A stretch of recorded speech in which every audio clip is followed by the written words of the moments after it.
नमस्कार, मी हेमंत शेंडे. न्यूज माझं गाव माझं चंद्रपूर मध्ये आपलं स्वागत आहे. या बातमीपत्रात जाणून घेऊया आजच्या काही ताज्या घडामोडी. कोरोना विषाणूच्या संक्रमणापासून बचाव म्हणून विविध उपायांपैकी लॉकडाऊनचा पर्याय देशानं निवडला आणि सारे व्यवहार ठप्प झाले. या लॉकडाऊनला आता 7 आठवड्यांपेक्षा अधिक काळ लोटला आहे. या अभूतपूर्व लॉकडाऊनमुळे देशासमोर संकटाची मालिकाच निर्माण झाली.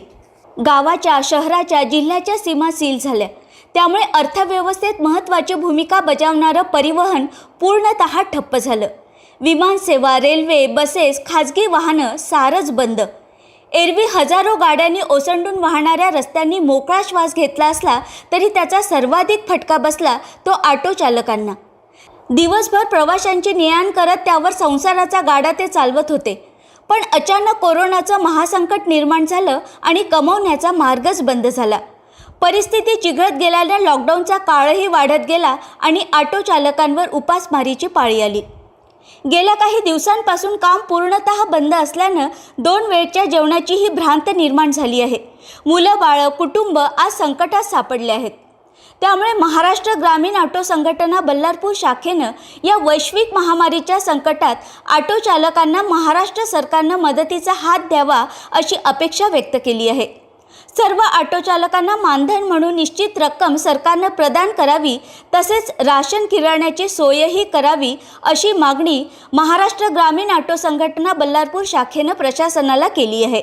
लॉकडाऊन झालं तेव्हापासून या बल्लारच्या रेल्वे स्टेशनवरच्या काही ऑटोवाल्यांना काय अडचणीचा सामना करावा लागते हे आपण त्यांच्या तर्फे जाणून घेऊया.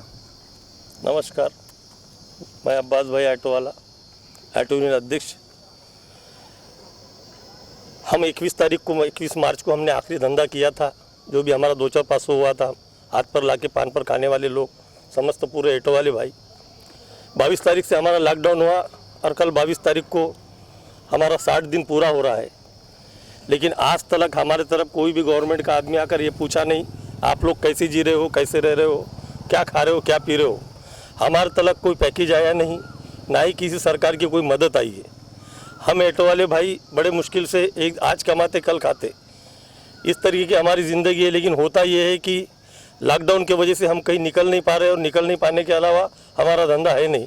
हमारे बच्चे, लड़के, बूढ़ी माँ बाप, हम लोग भूखमारी कैसे तो भी हम लोग जी रहे हैं. लेकिन आज हमारे तरफ में सरकार की कोई भी ऐसी सुविधा या कोई सरकार का, प्रशासन का कोई भी नुमाइंदा आकर किसी ने हमको ये पूछा नहीं कि भाई आप लोग किस हालात में हो. आज मेरे ऑटो वाले भाइयों की दशा देखोगे, उनके चेहरे पर कोई रौनक नहीं है. उनके बाल बच्चे, उनके माता पिता को देखोगे आप तो घरों में हमारे पास में एक राशन नहीं है. पूरे डब्बे हमारे खाली हो चुके हैं. बड़े मुश्किल से यहाँ पर हमको एक आदमी को 5 किलो राशन जो मिला था, 30 किलो चावल सिर्फ केवल मिले थे.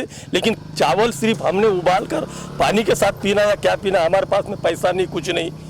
हम कहाँ से सब्जी भाजी खरीदना, कहाँ से उसके बाकी का सामग्री खरीदना कर रहे. हमने शासन को अपने तरफ से जिला अधिकारी महोदय को हमने ये लिख कर भेजा है कि हम इतने ऑटो वाले, 12,000 ऑटो वाले चंद्रपुर ज़िले में रहते हैं, जिन लोगों की ये लिस्ट है कि हम लोग किस तरीके से जीना चाहिए, कैसे जीना चाहिए. सुधीर बाबू मुनगंटीवार ने बोला था कि भाई 5,000 रुपये प्रति महीना देना महाराष्ट्र सरकार की तरफ निवेदन लिखा.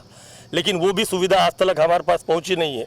मैंने अपने तरफ से ये एप्लीकेशन ये लिखा था कि सरकार के माध्यम से, केंद्र सरकार और सरकार महाराष्ट्र गवर्नमेंट, इनके माध्यम से हम जो इंश्योरेंस भर रहे हैं इसका हमने अब्जो खब्जो रुपया भरा है.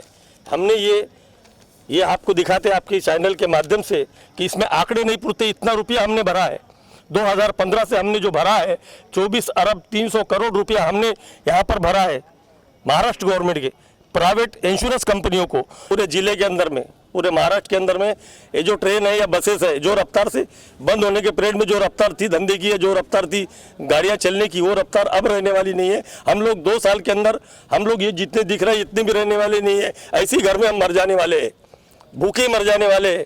उसके बेहतर तो गवर्नमेंट हमको जहर ला कर दे दे, नहीं तो फिर हमको अनाज और हमारे को कुछ पैसा ला कर दे. जैसी दिल्ली सरकार 5-5 हज़ार रुपये बांट रही है, साउथ गवर्नमेंट जो बांट रही है 2,500 हज़ार और अनाज बांट रही है. इस तरीके से महाराष्ट्र गवर्नमेंट खुद के पास से अगर केंद्र शासन और महाराष्ट्र शासन नहीं देती है तो इंसानियत के नाते जिन लोगों ने करोड़ों अब्जों रुपया इंश्योरेंस का हमारा जमा कर लिया है, उन लोगों ने इंसानियत के नाते तो भी अपघात हुआ, ऐसे अपघात में हमारे को पैसा लाकर वापस देना चाहिए. 10-20 हज़ार का पैकेज भी हमको देती है इंश्योरेंस कंपनी, तो आने वाले दिनों में हम पासिंग के टाइम पे इंश्योरेंस भरेंगे, अन्यथा हम कोई भी आदमी गाड़ी इंश्योरेंस भरेगा नहीं। जो इंदिरा विकास पत्र और किसान विकास पत्र पे हमारा 78 में 180 में जो हमारी गाड़ियों की पासिंग होती थी, उस पर ही शासन ने हमारी पासिंग करना चाहिए, ये मेरा कहना है। एक आमिर खान जैसा आदमी 2 किलो आटे के अंदर में 15,000 रुपया रखकर इंसानियत दिखाता है, लेकिन कोई इंसानियत के माध्यम से आकर हमारे तलक कोई ये पूछा नहीं कि तुम एटो वाले कैसी जीरो समाज का भाग नहीं है, एटो वाला समाज का हिस्सा नहीं है। लेकिन आज तक किसी भी शासन प्रशासन के आदमी ने आकर ये नहीं पूछा कि अब जो खर्च रुपया तुमने दिया है तुम्हारे साथ में इंसानियत का हम लोग हाथ बढ़ाते हैं, लेकिन आज तक किसी ने इंसानियत का हाथ बढ़ाया नहीं और कोई संस्था ने लाकर हमारे पास पैसा दिया नहीं है, ना कोई 2 रुपया दिया है, ना आटा दिया है, ना कोई चावल दिया है। लेकिन गवर्नमेंट कहती है कि हमारे यहाँ पर महाराष्ट्र के अंदर में और हमारे केंद्र सरकार ने 20 लाख करोड़ रुपया जो दिया है, जिसके अंदर में एम्प्लॉइज लोगों के बारे में पीएफ में भरपाई कर रही है, फैक्ट्रियों को दे रही है, उद्योगपतियों को दे रही है और कई उद्योगपति चोर उद्योगपतियों को कर्जे माफ कर रही है। लेकिन मैं ये पूछता हूं कि हम एटो वाले समाज का भाग, इस देश का वोटर, इस देश का नागरिक, सुशिक्षित, बेरोजगार, मैं अकेला अनपढ़ गवार हूं, बाकी सब पढ़े लिखे ग्रेजुएट लोग हैं, लेकिन इन लोगों की आज ऐसी आहुति है, इन लोगों की आज ऐसी दशा है कि आज हम बाहर निकल नहीं सकते। गवर्नमेंट को इतना ध्यान है कि एटो के अंदर में एक आदमी और 2 आदमी बैठाकर आप अपना धंधा कर सकते हो, बोलते हो एक एटो और 2 एटो का, एक एटो में 2 आदमी बैठाकर धंधा करने की अनुमति दे सकता है, वो ख्याल गवर्नमेंट को है। लेकिन ये भूखे मर रहे हैं, इनको 20 लाख कोटी जो दिया उसमें से 5-5, 10-10 हजार रुपया इनके बाल बच्चों को खाने के लिए दे, ये उन लोगों के ऊपर ध्यान नहीं है। ये शासन को आपके माध्यम से आगाह करने के लिए या उनको आप लोग ये बात साबित कराने के लिए हम आप लोगों से विनती करते हैं कि सरकार को ये बात आगाह कर दो कि हम एटो वाले समाज का भाग है, इस देश के वोटर है, इस देश की जनता है, हमारे प्रति सरकार का और प्रशासन का क्या ख्याल है, ये हमारा कहना है। मेरे यहाँ पर उपाध्यक्ष भी है, हमारे मुकेश कोष अध्यक्ष भी है, हमारे यहाँ पे पूरी जनता खड़ी है। आप लोगों के माध्यम से सरकार तक ये हमारी आवाज पहुंचे, ऐसा हमारा कहना है। ऑटो चालक हा समाजाचा एक घटक असून अविरतपणे समाजाची सेवा करत आहे, पण आज त्यांच्यावर त्यांच्या कुटुंबियांवर उपासमारीची पाळी आली असून कोविड-19 पेक्षाही हे भीषण असल्यानं प्रशासनानं त्यांच्या मागणीचा विचार करून मदतीचा हात पुढे करावा आणि या उपासमारीच्या संकटातून त्यांना वाचवावं अशी विनंती महाराष्ट्र ग्रामीण ऑटो संघटना बल्लारपूर शाखेनं प्रशासनाला केली आहे। न्यूज माझं गाव माझं चंद्रपूरसाठी मनोज पोतराजे, चंद्रपूर। ताज्या घडामोडींसाठी आमच्या या न्यूज चॅनलला सबस्क्राईब करा आणि बेल आयकॉनला क्लिक करा। परत भेटूया पुढील बातमीपत्रात। नमस्कार। न्यूज माझं गाव माझं चंद्रपूर।